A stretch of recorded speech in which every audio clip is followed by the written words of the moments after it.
Hey, I'm Cameron McKenzie. I'm the editor-in-chief at theserverside.com. You can follow me on Twitter, CameronMCNZ.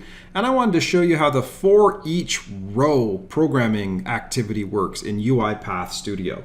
So to demonstrate the for each row, I'm going to create a new process. I'm going to call it the for each row process project. I'm going to create that, and when it opens up, the first thing I'm going to do is open up the workflow window, and in this workflow window, I'm actually going to read from a CSV file. So I'll go down to App Integration, Read from CSV File, and I got no CSV file right off the bat, so I'm just going to create a brand new CSV file in the root of this project. I can do that by coming over here, finding that project.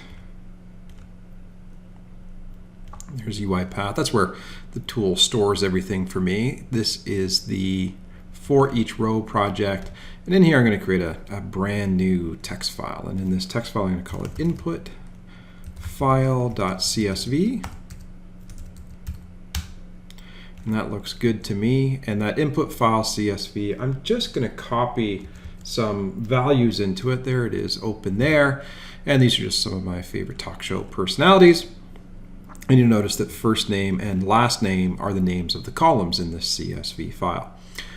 So now that I've got that existing in that project root, I can come over here and just say, hey, let's use that file in this example. And I'm going to use a little variable here. I'm going to add a variable that will hold the data inside of that file. It's going to be called input because it comes from the input file. And it's going to be of type DataTable. You may have to browse for it. So DataTable. There we go, system data table. So I've got a new variable to hold the data as it comes in. It is called, let me just make sure it's all on screen here, it's called input.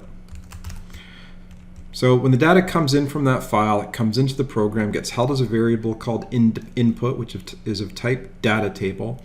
And then what I want to do after that is I want to do a little program. I want to loop through each one of those elements, each one of those rows, and specifically the last name of each element in that row, and print it out. So the way you do that is you go to Programming, and Programming for the data table. And you notice that we've got this option here, for each row. So I'm going to drag that over, make that the next thing in the sequence.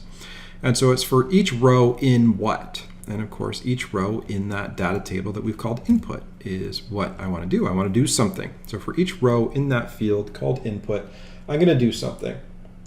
And what am I going to do? I want to print out each of the last names of the people that are in that particular data sheet. And so how do you do that? Well, what you do is you drop an activity here. So I can click plus on activity, and you can see it'll actually list a whole bunch of different ones here. And let me see, can I find the...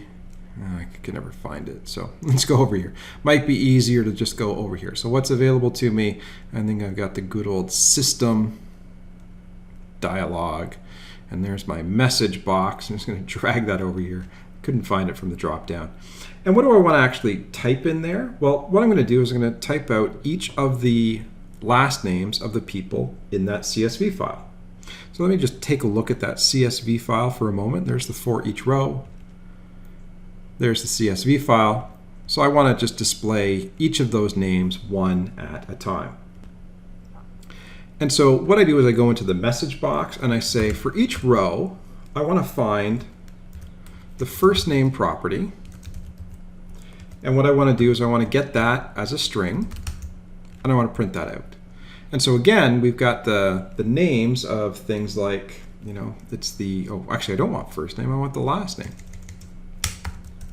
First name will work, but I want the last name because the first names are all either John or Mike. I want the last names of all the talk show personalities that I like. I want to print that out in a message box. So that's how the for each works, right? So you specify the data table input. That was pulled in from the CSV file. Let's see if I can move this down just a little bit so you can see it on the screen. And then for each of the things in there, what you want to do is you want to do something, and then you use this type of syntax here. For each row, get the last name column, and then turn it into a string and print it all out in the message box. So I'm going to save that, and then I'm going to run this file. I'm going to click run, and you will see as I click run, I start getting out a listing of all of the different last names of the people that I like to listen to on the radio. So there's more.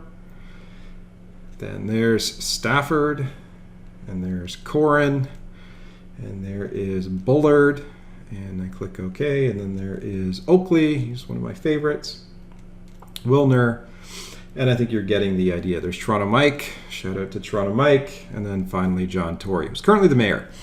And so there you go. That's how the for each works in UiPath Studio.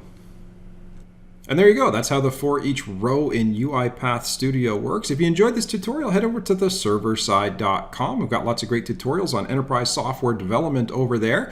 If you're interested in my personal antics, follow me on Twitter at CameronMCNZ and subscribe on YouTube.